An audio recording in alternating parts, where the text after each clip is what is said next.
இன்றைய ஆன்மீக தகவல். ஓம் கணானாம் த்வா கணபதிகும் ஹவாமகே கவின் கபீனாம் உபமஷ்டமஷ்டமம் ஜேஷ்டராயம் பிரம்மணாம் பிரம்மணஸ்பத ஆனஸ்பிரம்மன்னோது விச்சேத சாதனம். ஓம் மகாகணபதயே நமஹ. வேதம். இந்த வேதத்துக்கு ஸ்வரம் முக்கியமானது. ஓம் அந்த ஸ்வரம் சா பா மா 7 ஸ்வரங்களும் மிக அழகாக அற்புதமாக வேதத்திலே அடங்கி இருக்கின்றது. இந்த வேதத்தை சொல்ல சொல்ல வேதம் எங்கெல்லாம் ஒலிக்கின்றதோ அங்கே இறையருள் பரிபூர்ணமாக இருக்கும் என்று நம்முடைய சனாதன தர்மம் சொல்கின்றது. அதனால்தான் காலையிலும் மாலையிலும் இல்லத்திலே வேதத்தை ஒலிக்க விட வேண்டும். நமக்கு சொல்ல தெரிந்தால் நாம் சொல்லலாம். ருத்ரம் சொல்லலாம், விஷ்ணு சகஸ்ரநாமம் சொல்லலாம், லலிதா சகஸ்ரநாமம் சொல்லலாம். இப்படி இவற்றை நாம் பயிற்சி எடுத்துக்கொண்டு சொல்லலாம். இல்லை ஐயா, எனக்கு சமஸ்கிருதம் வரவில்லை, நான் என்ன செய்வது என்று சொல்கின்ற அன்பர்கள் இல்லத்திலே ஒலிக்க விடலாம். இப்போது எத்தனையோ இருக்கின்றது, செல்ஃபோனிலேயே இருக்கின்றது எல்லாமே. ஆகவே இல்லத்திலே ஒலிக்க விடலாம். எங்கெல்லாம் வேதம் ஒலிக்கின்றதோ வேதம் ஒலிக்கின்ற இடத்திலே அஷ்டலக்ஷ்மிகளுடைய அனுகிரகம் பரிபூர்ணமாக இருக்கும். எல்லா தெய்வங்களும் 33 கோடி தேவர்களும் வேதத்திலே அடக்கம். ஆகவே அந்த வேதத்தை எங்கெல்லாம் ஒலிக்க விடுகின்றோமோ அந்த இடத்திலே 33 கோடி தேவர்களுடைய அனுகிரகம் நமக்கு கிடைக்கும். ஆக இந்த வேதத்தை இப்படித்தான் சொல்ல வேண்டும் என்கின்ற ஒரு முறை இருக்கின்றது. சகஸ்ரநாமம் என்று சொன்னீர்களே, அது என்ன? சகஸ்ரநாமத்தை எப்படி வேண்டுமானாலும் சொல்லலாம், ராகமாக சொல்லலாம். யமசம்மா அழகாக பாடியிருப்பார். அதே பட்டாச்சாரியார்கள் சகஸ்ரநாமத்தை நின்று நிதானமாக சொல்வார்கள். ஓ சுக்லாம் பரதரம் விஷ்ணும் சசிவர்ணம் சதுர்புஜம் பிரசன்னவதனம் தியாயேத் சர்வ விக்னோபசாந்தயே. இப்படி எம்எஸ்அம்மா மிக அழகாக பாடியிருப்பார்கள். அதனை பட்டாச்சாரியர்கள் சொல்கின்ற விதம் வேறு விதமாக இருக்கும். காரணம், சகஸ்ரநாமத்தை எப்படி வேண்டுமானாலும் சொல்லலாம், ராகமாக பாடலாம், நிறுத்தி நிதானமாக சொல்லலாம். ஆனால் வேதத்தை ஸ்வரப்பிரகாரம்தான் சொல்ல வேண்டும். ஆகவே இரண்டுக்கும் வித்தியாசம் இருக்கின்றது. சகஸ்ரநாமத்தை அவரவருக்கு தெரிந்த வகையிலே நாம் சொல்கின்றோம். இதிலே எந்த விதமான தோஷமும் இல்லை, எப்படி வேண்டுமானாலும் சொல்லலாம். ஒருவரை ஏன் இப்படி சொல்கின்றீர்கள் என்று நாம் கேட்க முடியாது. ஆனால் வேதத்தை அப்படி கிடையாது. வேதத்தை கிரமப்படி அந்தந்த ஸ்வரத்திலே சொன்னால்தான் அது ஈஸ்வரனுக்கு திருப்தியாகும். அதனால்தான் வேதத்தை கற்றுக்கொள்வதற்கு நிறைய வருடங்கள் ஆகின்றது. இதனை நாம் புரிந்து கொள்ள வேண்டும். வேதத்தை கற்றுக்கொள்வது என்பது சாதாரணமான விஷயம் அல்ல. கிட்டத்தட்ட 12 வருடங்கள் படிக்க வேண்டும். அப்படி படித்தால்தான் வேதத்திலே ஓரளவுக்கு நாம் கற்றுக்கொள்ள முடியும். இந்த சகஸ்ரநாமத்தை எளிய முறையிலே உச்சரிக்கலாம். ஆனால் சகஸ்ரநாமத்திலே வேத மந்திரமுமே நாம ரூபமாக வந்திருக்கின்றது. சகஸ்ரநாமத்தை சொன்னால் வேதத்தை சொன்ன பலன் நமக்கு கிடைக்கும். அதற்காகத்தான் இதனை நான் இத்தனை விரிவாக சொன்னேன். சகஸ்ரநாமம் சொல்வதால் கேட்பதால் 12 வருடங்கள் வேதத்தை கற்றுக்கொண்டு நாம் சொன்னால் நமக்கு என்ன பலனோ அந்த பலன் நமக்கு கிடைக்கும். ஆகவே விஷ்ணு சகஸ்ரநாமத்தை சொல்வதால் வேதத்துக்கு குறை என்று சொல்லக்கூடாது, என்று நினைக்கக்கூடாது. வேதத்தை 12 வருடங்கள் கற்றுக்கொள்ள வேண்டும். வேதத்தை சொன்ன பலன் சகஸ்ரநாமத்தை சொல்வதால் நமக்கு கிடைக்கும். இது இறைவன் நமக்கு காட்டியிருக்கின்ற எளிமையான வழி. உதாரணத்துக்கு சொல்கின்றேன். விஸ்வம் விஷ்ணுர் வஷட்கார, இது மூன்றும் 3 பதங்கள். விஸ்வம் விஷ்ணு வஷட்கார. இதிலே இடையிலே இருக்கக்கூடிய அவனுடைய பெருமையை சொல்லித்தான் எல்லாமே நடக்கின்றது. விஷ்ணு சகஸ்ரநாமம் என்றுதான் அதற்கு பெயர். வஷட்கார சகஸ்ரநாமம் என்று பெயர். ஆகையினாலே இடையிலே இருக்கின்ற விஷ்ணுவினுடைய பெருமையை சொல்ல வந்தது அது. எங்கும் நிறைபவன் அவன் என்பதை ஆச்சாரியர்கள் 8 விதமாக பேசுகின்றார்கள். விஷ்ணு என்பவன் ஜகத்காரண வஸ்து, ஜகத்துக்கெல்லாம் காரணன் விஷ்ணுதான். அவன் என்பதை இன்னொன்றை வைத்து நாம் தெரிந்து கொள்ள வேண்டிய அவசியமில்லை. விஷ்ணு என்ற நாமமே போதும். விஷ்ணுதான் உலகம், உலகம்தான் விஷ்ணு. இரண்டாவது, சர்வரட்சகன் என்ற அவனுடைய என்கிற விஷயமும் விஷ்ணு சப்தத்தால் தெரிகின்றது. ஜகத்காரணன் மட்டுமல்ல, அனைத்தையும் ரட்சிக்கக்கூடியவன்.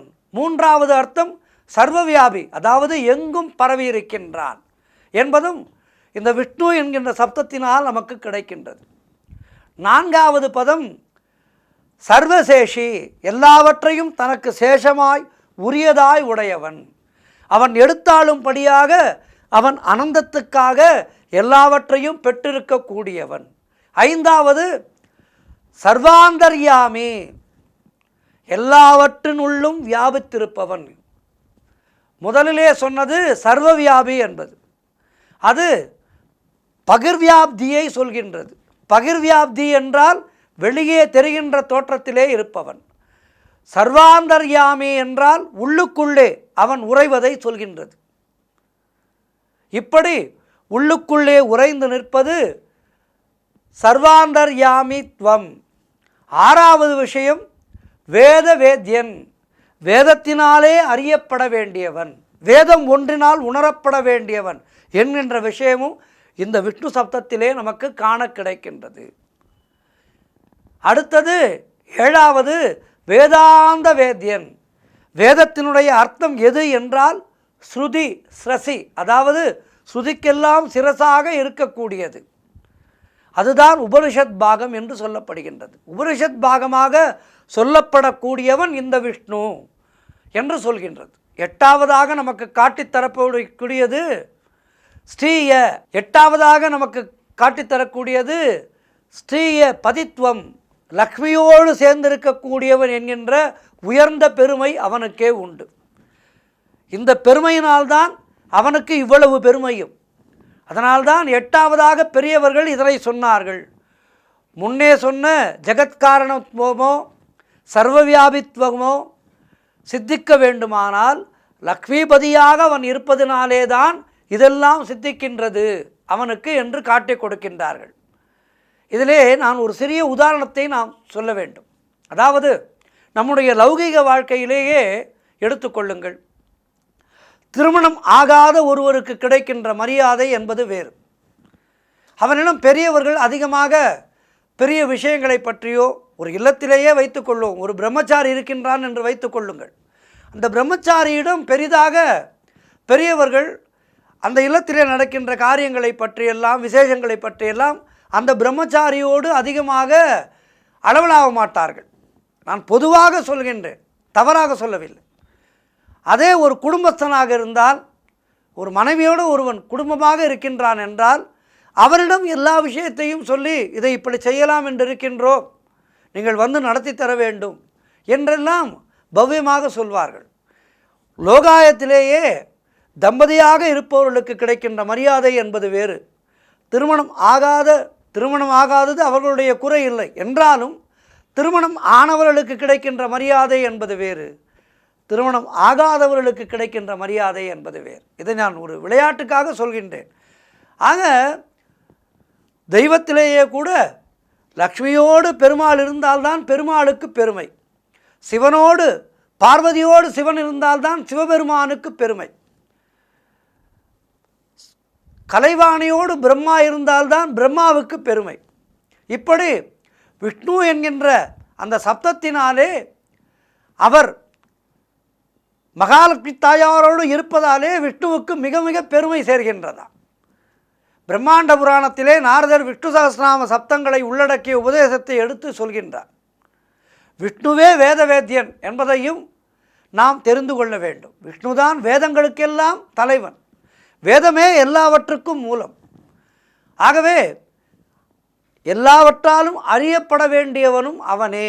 அவனே இதை சொல்லியிருக்கின்றான் கீதையிலே. என்ன சொல்லியிருக்கின்றான்?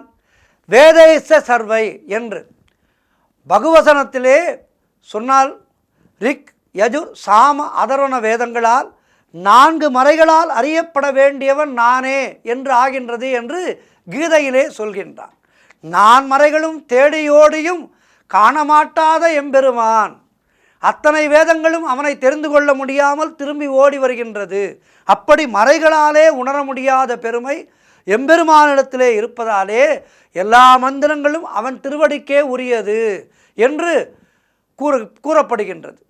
ரிக்வேதத்தை எடுத்துக்கொண்டால் அதிலே சாமானியமாக சில மந்திரங்கள் எல்லோருக்குமே தெரியும்.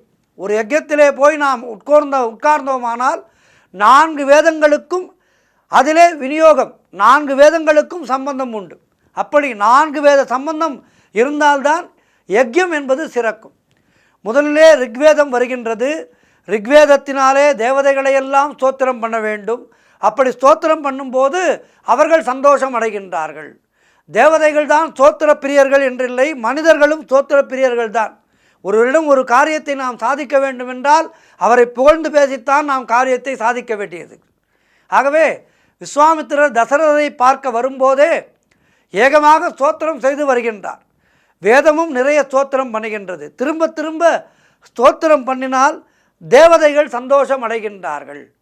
பகவானும் கோபம் அடங்கி மங்களமான மூர்த்தியாக மாறி போய்விடுகின்றார். ஆக இந்த வேதம் என்பதும் சகஸ்ரநாமம் என்பதும் இறைவனுக்கு மிக மிக முக்கியமானவை. ஆகவே தேவதைகள் எல்லாம் சந்தோஷமடைவதற்கும் தெய்வங்கள் சந்தோஷமடைவதற்கும் இல்லங்களிலே தினந்தோறும் காலையிலும் மாலையிலும் நாம் வேதத்தை ஒலிக்க விட வேண்டும், சகஸ்ரநாமத்தை ஒலிக்க விட வேண்டும். சகஸ்ரநாமத்தை நாமே சொல்லி பழக வேண்டும். அப்படி பழகினால் நம்முடைய இல்லமானது தெய்வாம்சமானதாக இருக்கும் என்பதிலே எந்த விதமான சந்தேகமும் இல்லை. நன்றி, வணக்கம்.